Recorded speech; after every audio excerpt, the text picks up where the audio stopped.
Nah, Om Aryoga, kira-kira per bulannya dengan dua aerator ini berapa habis listrik? Dua aerator dengan maksud saya dengan jumlah kapasitas kolam 20 ton ya. Ya. Itu habis listriknya kurang lebih 150 atau 200.000.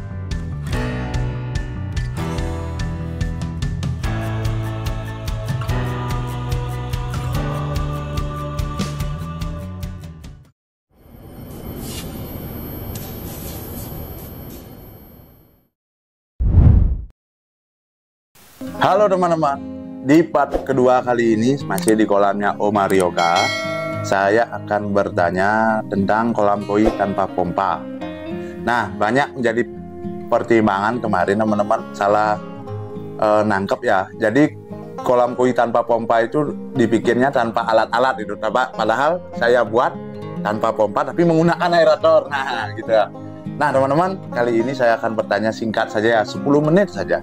Nah, Om Aryoga, kira-kira per bulannya dengan dua aerator ini berapa habis listrik? Dua aerator dengan maksud saya dengan jumlah kapasitas kolam 20 ton ya. Ya. Itu habis listriknya kurang lebih 150 atau 200.000. 200.000 lah Ya. Udah maksimal sekali. Udah maksimal sekali ya. Ya. Sistem kolamnya ini yang menggunakan full airlift gitu ya. Ya, full airlift. Full airlift ya. Ya. Untuk aeratornya LP berapa nih Pak? LP 100 dan HP Atman 60.000. Oh iya. Mahal ya HP Atman itu Pak? Nggak terjangkau semuanya. Semuanya di bawah 2 juta. Oh, waktu beli dulu. Tapi Ya. sekarang saya nggak tahu. Itu sudah 3 tahun yang lalu. Kalau sekarang LP 100 2 jutaan kurang Ya, lebihnya. Kurang lebih ya. Nanti cek aja di sini ya teman-teman. Saya juga lupa harganya. Nanti cek aja di sini. Saya taruh sellernya nanti yang termurah. Nah, selanjutnya Om Aryoga. Dulu kan pernah pakai pompa nih kolam ini Ya. sebelumnya. Ya. Dan sekarang pakai sistem airlift. Kira-kira mana yang lebih bagus menurut Om Aryoga? Semuanya mempunyai keunggulan dan kelebihan. Ya. Kalau pakai pompa saya dulu yang 16.000 saya pakai 3. Ya. Tentu bayar listriknya saya juga nggak kuat. Ya. Nah, tapi dia bisa membuat waterfall yang besar. Arusnya Waterfall yang kencang. besar. Ya, arus kencang. Habis itu waterfall yang besar. Nah, itu juga 16.000 itu cukuplah untuk kolam 20 ton. Ya. Karena 3 saya gunakan. Kalau pakai aerator, ya sayangnya kita nggak bisa membuat waterfall. Iya. Karena itu airlift kalau naik dia itu memang kecil dia. Ya. Karena dia harus standarnya memang dengan air yang ada di kolam. Ya, permukaan air. Permukaan air yang ada di kolam. Ya. Nah itu aja. Cuma ya keuntungannya ya sedikit saya bayar listrik. Saya nggak mau kalau hobi itu sampai mencekik gitu. Ya. Jangan sampai hobi itu memberatkan kita, mencekik kita. Jadi hobi itu kan harus dinikmati lah. Jadi di konsep menikmati itu ya kita tidak tercekik oleh bayar listrik. Habis itu juga kita tidak tercekik misalnya belikan dia pakan yang bagus ikannya gitu. Jadi ya konsepnya sederhana, kita menikmati.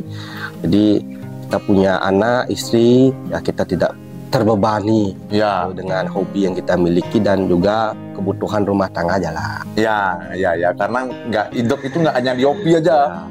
Ada kewajiban. Benar. Jadi hobi itu nggak usah terlalu gengsi, toh juga secara individu kita yang menikmati. Benar teman-teman. Oh berarti kalau pakai pompa kelebihannya ada arus dan waterfall. Ya. Kalau airlift hemat listrik dan lebih jernih nggak? Sama aja. Sama aja ya. Sama saja. Kalau teman-teman. masalah jernih dan tidak jernih itu kan kembali lagi pada filtrasi. Oh iya. Ya pompa itu kan hanya output dari filter menuju kolam utama. Ya. Wih, diplomasi sekali jawabannya. Kalau dosen itu teman-teman jawabannya enak banget. Semua ada kelebihannya gitu ya.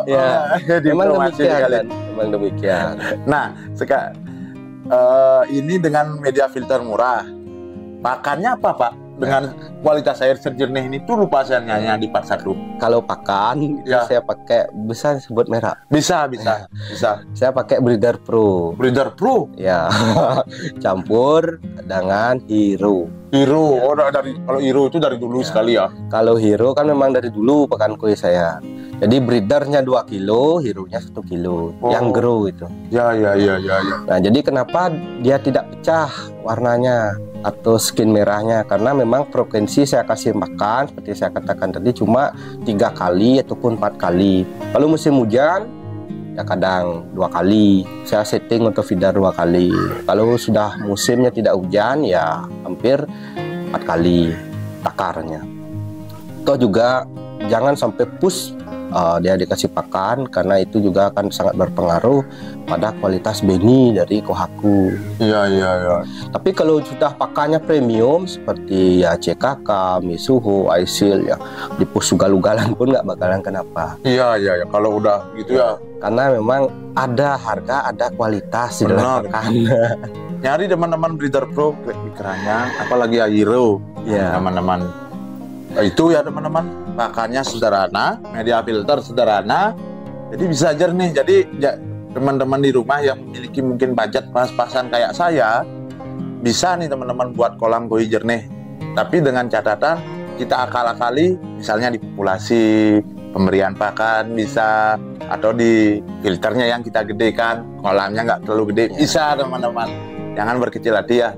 Nah, Pak, ini BD-nya dan skimmernya berapa biji Pak dengan volume kolam 20 ton? Ya, BD ada 10 in semuanya.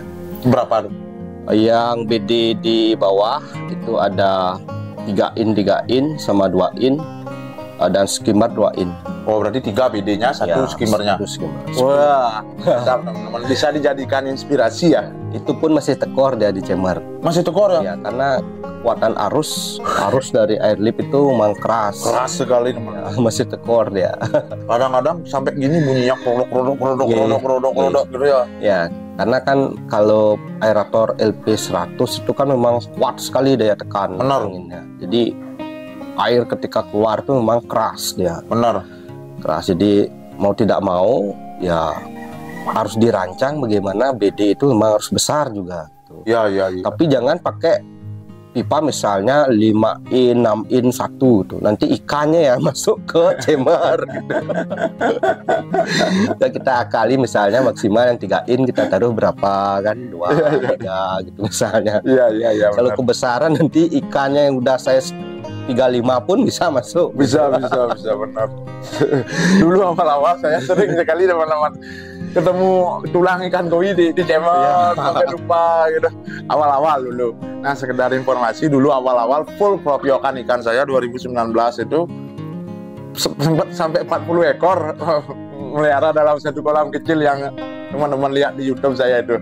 Sampai 40 ekor. Sekarang saya lihat kolam itu malu teman-teman video itu. Semua mengalami hal yang sama aja. Semua mengalami Saya juga berangkat dari tahun 2010 bermain ikan koi kan. Satu ikannya ya mohon maaf kropio A. Ya. Wah, apa jenis ikan koi harus semua punya. Bila perlu 40, 50 gitu. Ya sambil jalan sambil belajar. Kenapa ikan teman saya lebih bagus dari saya?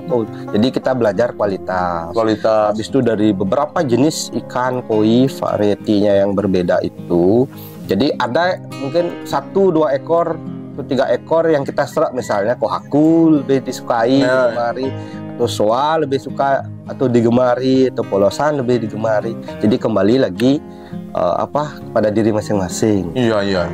Karena belajar di ikan koi kita tidak bisa berteori, Iya, harus memang praktek. Kalau sudah praktek baru kita sambil jalan sambil belajar. Karena di koi ini kan tidak ada senior junior, Iya. semuanya akan berjalan berlalu seiring dengan pengalaman kita. Nah, mati itu hal yang biasa. Sudah biasa. Sudah biasa. Jangankan ikan kecil, saya sudah biasa induan misalnya saya 85 tuh biasa mati gosanke loh. Kohaku. Itu pun ikan mohon maaf dari Dainichi kadang. Berapa tuh ya? Itu resiko breedingnya. Ya, risikonya lebih besar daripada hasil, tapi itulah hobi. Itulah kepuasan. Jadi ada memang dimensi-dimensi yang tidak bisa kita ukur dengan uang, dimensi yang tidak bisa kita ukur dengan sebuah hal-hal material di dalam hobi. Benar. Kalau kita berbicara bisnis ya kembali semua dimensi itu adalah cuan. Gitu. Kalau hobi itu mungkin 60% idealisme harus. Iya, benar-benar. Jadi kalau hobi itu seperti yang bilang, hobi itu jangan sampai gengsi mencekik, tapi idealisme sebuah hobi itu Harus terjaga. Harus ada. Di sanalah seninya. Benar. Karena ada kepuasan batin di sana. Ya. Nah, sekedar informasi teman-teman, koi itu di Blitar tahun, kalau nggak salah koreksi di komentar jika saya salah, tahun 70-an sudah ada komunitas koi. Bahkan waktu Pak Karno kunjungan ke Blitar, ke Jepang maksud saya, udah diberi cenderamata koi oleh Kaisar Jepang. Mungkin koreksi saya salah ya. Sampai sekarang koi itu masih eksis. Turun ya, jenuh ya, tapi berhenti mungkin tidak. Ya, karena yang namanya hobi, hobi sudah mendarah daging itu berhenti itu pasti tidak bisa. Tidak bisa, benar. Candu loh pemain koi itu, saya yakin rata-rata penghobi koi dimanapun ya hari ini semuanya itu adalah candu. Benar. Candu main koi itu. Ya kembali lagi ya yang namanya pasang surut kan. Seperti saya bilang, ada di satu sisi hobi itu naik, satu sisi dia pasti akan stagnan ataupun menurun sedikit. Tapi yakinlah di waktu yang akan berjalan, hobi koi itu pasti akan naik kembali. Pasti naik kembali. Pasti akan naik kembali. Pasti. Ya. Sekarang aja saya mengalami. Nah Pak, untuk perawatan airnya, backwashnya berapa bulan sekali? Ya kalau idealnya kan tuh ya hampir 2 minggu harusnya backwash. Tapi karena saya ada kesibukan kerja di luar kota lagi ya? Bukan sih. Ya benar di luar kota. Nah jadi kadang-kala ya sebulan sekali. Cuma drippingnya itu ya 1 minggu tuh sampai 2-3 kali. Wow. Itu istri yang udah bisa lah menghandle semua. Ya, dan nggak susah ya, tinggal nyalain keran aja. Ya, apalagi saya pakai sistem apa namanya ya? Artinya kotoran ikan tuh sudah Vortex ya. Mohon maaf, saya susah bilang ya. Sistem Vortex. Jadi kotoran ikan tuh sudah mengenap ya. Ya. Di sistem Vortex. Jadi tinggal buka aja itu 3 hari sekali semua kotorannya itu akan hilang. Ya, bagus. Jadi kotoran yang masih halus-halus saja dia akan menempel pada beras dan jaring nelayan. Iya. Sehingga sebulan sekali ya masih aman. Hampir mungkin 2 bulan sekali masih aman. Masih aman. Karena memang filternya satu besar. Yang kedua memang sistemnya pakai Vortex. Gitu. Iya. Habis itu drippingnya juga kencang kan. Seminggu 2 sampai 3 kali ya hampir 20-30%. Gitu. Populasi juga sedikit. Ya gitu ya perawatan airnya. Sip sekali teman-teman. Mungkin ini sudah 10 menit.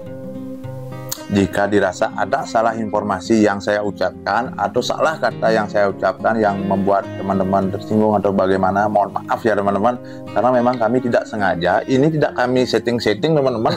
Datang ke sini langsung ngopi, langsung tag video. Ya. Ini nanya. Tidak ada setting. Saya mau nanyakan seperti ini. Nggak ada teman-teman. Kebiasaan saya langsung gas, ngerol gitu aja. Itu ya teman-teman.